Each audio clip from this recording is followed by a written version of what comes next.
अपनी बच्ची का विवाह तो करना चाहती हूँ पर कन्यादान नहीं, क्योंकि मैं इतनी वो नहीं, मैं अपने बच्चे को अपने प्राणों से प्यारा जो समझती हूँ उसका दान कैसे कर सकती हूँ। तो आपकी बहू है? नहीं।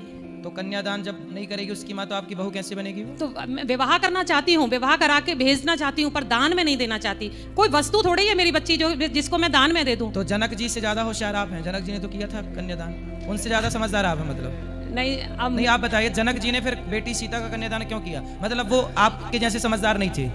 अब मेरा मार्गदर्शन आप मतलब करें। कौशल्या के पिता कौशल नरेश समझदार नहीं थे जिन्होंने अपनी कौशल्या नाम की बेटी का दान दशरथ जी को कर दिया। राम की माँ कौशल्या का भी तो कन्यादान हुआ है। वो तो महान थे, मैं इतनी महान नहीं हूँ ना, मुझे अपने बच्चे का दान में नहीं दे सकती। आपके पिताजी कोई वस्तु नहीं है ना बच्ची। आपके पिताजी ने आपका कन्यादान किया कि नहीं? जी किया तो था। आपके पिताजी मूर्ख थे मतलब? अब उन्होंने किया, लेकिन मुझे ऐसा लगता है कि नहीं, तो क्या करना चाहिए? क्या विवाह संपन्न नहीं माना जाएगा अगर अपने लगने? देखो शास्त्र ऐसे नहीं है कि लग क्या रहा है लग क्या नहीं रहा, जो नियम है, जो शास्त्र, जो वेद कहते हैं वही धर्म है। यद्यपि शुद्धम वेद विरुद्धम ना करणीयम। वेद जो कहते हैं वही मानो, जो वेद कहते हैं वही मानो, जो वेद मना करते हैं वो मत करो। आप तो वेद विरुद्ध जा रही हो, सनातन विरुद्ध है ये कन्यादान। आज जितनी बेटियां हैं ससुराल में जीवन गुजार रही हैं, तो क्या कन्यादान करके क्या कोई बुराई है?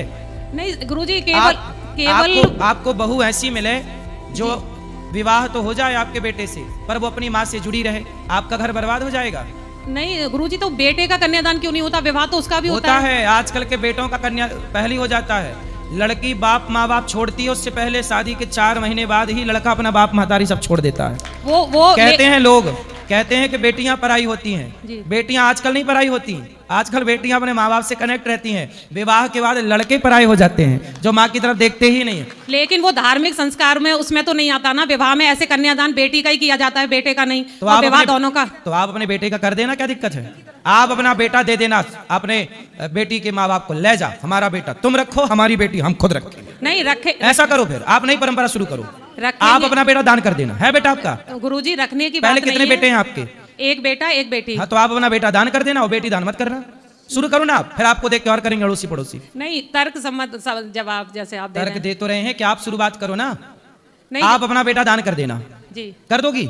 नहीं ना, मैं बेटा करना चाहती हूँ ना बेटी करना बस चाहती हूँ। बातें करना चाहती हो कि बेटा दान क्यों नहीं होता? कुछ करने की आई नहीं, मैं नहीं करूंगी। सिर्फ विवाह करना चाहती हूँ, बेटी विदा करना चाहती हूँ, लेकिन वो मेरी भी रहे और वहाँ की भी रहे। तो आजकल विदा, क्या आप अपनी माँ की नहीं हो? अभी ये बताओ।